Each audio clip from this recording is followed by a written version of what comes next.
What's up guys, my name is Brandon and the 2020 iPhone SE was one of the most hyped iPhones ever, and now that I've been using it for about 5 months, I wanted to give you guys my full long-term review and why I think it's still an excellent purchase for a good amount of people. Alright, so let's go ahead and start off with the main reason that people either want to buy this phone or won't even consider buying it in the first place, and that is the design and the display. So the iPhone SE has a glass front and a glass back with an aluminum frame, and of course it comes in this beautiful white color here along with a product red and a black. My personal favorite is the white. I just think it looks really clean and really nice. We do also have that centered Apple logo here, which we saw with the iPhone 11, 11 Pro, and 11 Pro Max, which is really nice. And this iPhone is just the perfect size for your pocket. So if you've used a bigger phone like a plus size or a max size phone like we have the XS Max here, you would know how annoying it could be in the pocket sometimes. And for some people, especially women, sometimes these bigger phones wouldn't even fit fully in the pocket, but you will not have that issue with the iPhone SE because it's so compact and fits very well, and not just in your hand, but also in your pockets. And it took me a couple of months to really start appreciating this small form factor in the pockets, especially when wearing like basketball shorts and things like that. It doesn't bulge out as much and it doesn't, move around in your pocket as much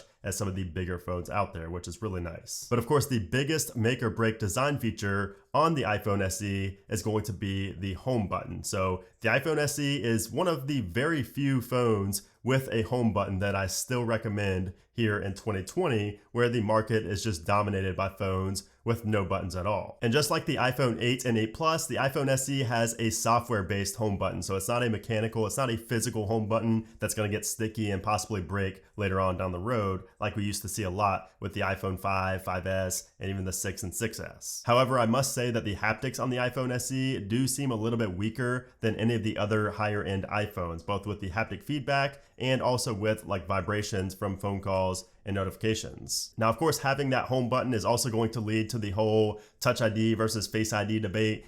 Some people are going to prefer a fingerprint to unlock their phone, while others are going to prefer facial recognition to unlock their phone. Now, me personally, I do prefer Face ID over Touch ID just simply because it's more secure and it's quicker to unlock for my specific use cases on a daily basis. However, with everyone wearing face masks now, and some people also just prefer to unlock their phone while pulling it out of their pocket instead of having to, pull it up to their face and scan their face, I can see why a lot of people, especially right now, would prefer Touch ID and a home button on their phone. I can't tell you the amount of times I've had to take down my mask and then scan my face, and it's really annoying and very inconvenient when I'm like in a store or something like that and I need to have my mask on. So that is one use case where I found myself actually using the iPhone SE when I go out to stores and stuff now because of the mask. So that's another reason I'm bringing you guys this video, is because I've been using this phone a lot recently because of the whole pandemic. But of course, it's not just a good phone for the pandemic. It's a great phone outside of these times as well. But anyways, moving on to other aspects of the design, we also do not have a headphone jack here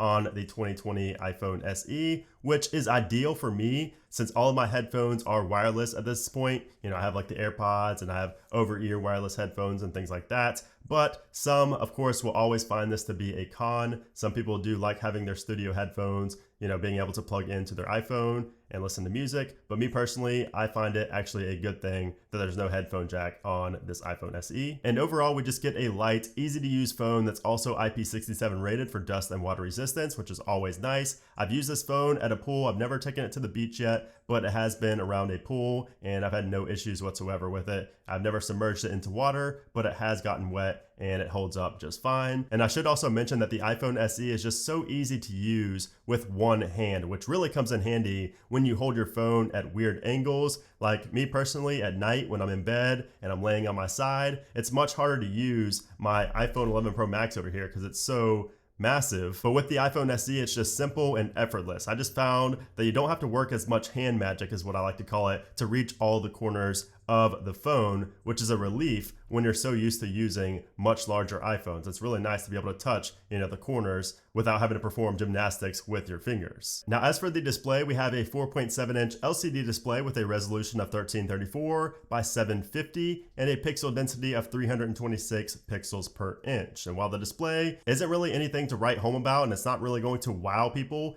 it's passable and it's good for the price of this phone. You can even watch videos on YouTube in 4K now. Now, of course, this is not a 4K display, but you do see better bit rates, and you do also see, of course, better picture quality in these videos. So you can see there, I'm on 2160p here on this video on the iPhone SE, which is really cool. We also get True Tone on the iPhone SE, which is really nice, and it makes it feel a little bit more premium as well. However, the max brightness is a bit of a letdown on this SE here, especially for someone like me who lives in Florida where the sun is always out and I'm always leaving the house. So it's rated for 625 nits, just like the iPhone 11. So that's like the max brightness. But for some reason, it appears to be less bright than the iPhone 11. Like when I have them side by side, the iPhone SE is less bright than the iPhone 11. So that is one thing to keep in mind if you do live down south or somewhere where it's just always sunny and kind of hard to see your phone outside. Now, I don't watch a ton of content on this phone simply because it's not a super enjoyable experience. It's perfectly fine if you're used to the smaller displays, but I've been using big phones with big displays ever since like the iPhone 6s Plus. So that's why I prefer watching content on something like my iPad Pro or of course the computer. But like I said, it's not bad, it's just passable. We also get stereo speakers, so we have one at the bottom and then one up top, and they don't get super loud, which isn't a big deal for me since I mostly use my AirPods anyways, but it is worth mentioning if you do like listening to things out loud and not through your headphones. Now, the area where you really start to see the value in this phone comes with the internals and the performance. So inside the iPhone SE, we have the current latest chipset, Apple's A13 Bionic chip, which is the same chip in the $1,000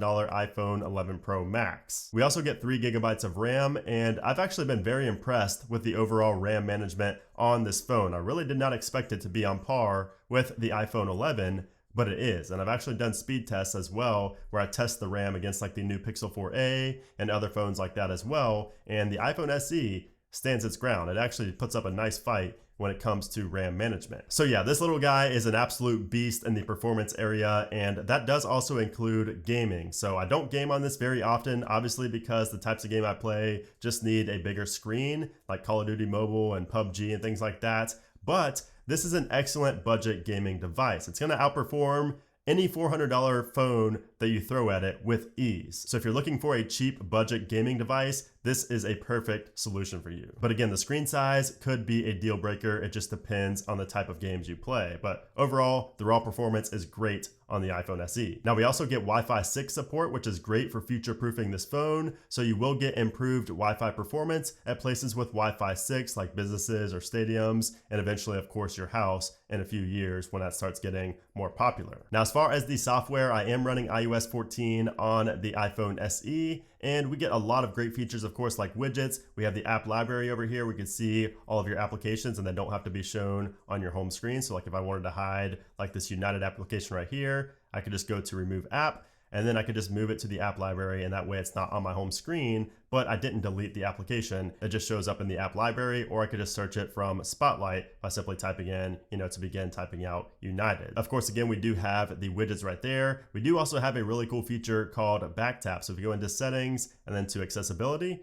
and then down to touch, and then all the way down to back tap right here, and then go to double tap, this is going to basically invoke actions based on us tapping on the back of the phone. So I'll just do home right now. So with 2 taps on the back of the phone, like the Apple logo right here, if I just tap 2 times, take a look at this. It takes me back to the home screen. So of course you can set that back to do multiple things, but just simply tapping the back of the phone 2 or 3 times can invoke any of these actions, and you can also set it for shortcuts. So if you make a shortcut in the Shortcuts application, you can invoke that by simply tapping the back of the phone, which is really neat, and especially for the price point of this phone, it's an awesome feature. And of course, there are a ton of other features in iOS 14 that I'm not going to cover in this video, just because I make a lot of iOS 14 videos on my channel. So if you want to see all the features in iOS 14, I will leave a link down in the description below, where I cover way more than 100 features in this new software update. Now, along with that A13 chip comes great enhancements to the camera. So we do get the same 12 megapixel camera lens that we found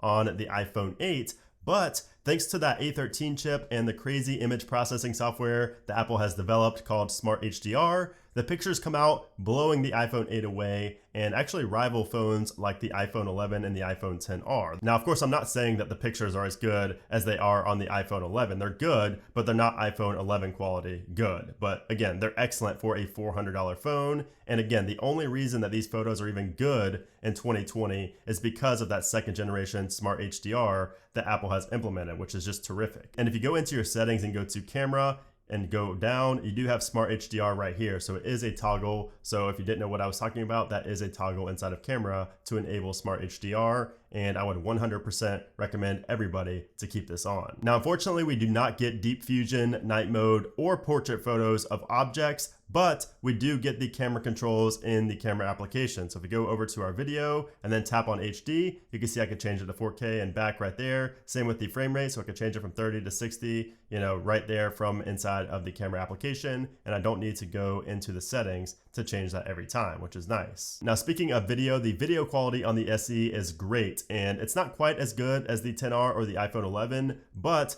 the OIS, the audio quality, and just the overall dynamic range is stellar for a $400 phone. And again, 95% of the reason it's so good is because of the software that's powering that camera. Now, when it comes to the front-facing camera, this is where we have a little bit of a letdown. So we do have that weak 7-megapixel camera with no option to shoot video in 4K. So if we switch over to video right here, you can see there you cannot change it. It's only HD and 720p. There is no 4K for the front-facing video, but you also don't get access to the Animoji or the Memojis, which is also a letdown. So I don't know why Apple didn't include that, but you cannot do Animojis or Memojis on the front-facing camera on the SE. But at least you can take portrait selfies. So if we go over to portrait right here, you can see it does stay on the front, and we can take a portrait selfie just like so. And you do also get access to every one of the portrait mode effects, which is nice because we have seen Apple take those away for some devices previously. Now, most everything I've talked about so far has sounded pretty good, but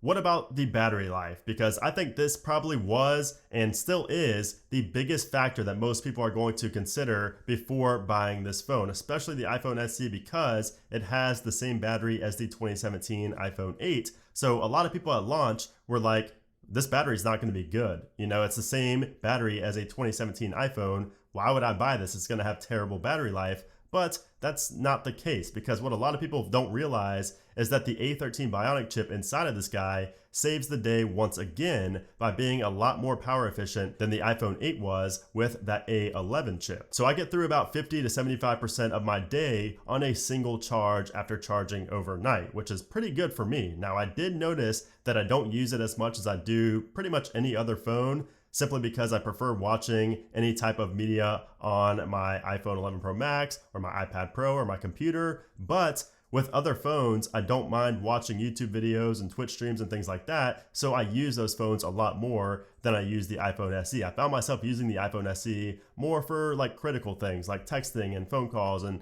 just traditional phone things and taking pictures and taking videos. I don't use it as much to consume media and do a lot of the, other stuff that I don't need to do on the phone, if that makes sense. So overall, the battery life is pretty good. Of course, it's not going to get you through the full day, but it will be good enough, especially for a $400 phone. You really cannot complain about the efficiency here. Now, just some other miscellaneous things I wanted to note in this video are that the cases and screen protectors for the SE can be found everywhere for pretty cheap, since we have the same design as the iPhone 8. So instead of searching for iPhone SE case or iPhone SE screen protector, search for iPhone 8 and you'll probably find them a little bit cheaper. Now, also the iPhone SE is going to have several years of software support to come thanks to that A13 chip inside. And this is yet another reason why this phone is such a good value. You can't name any other brand new phone for $400 that's going to last as long as the iPhone SE will. You just can't. And not only that, but you can't name a $400 phone that will outperform the iPhone SE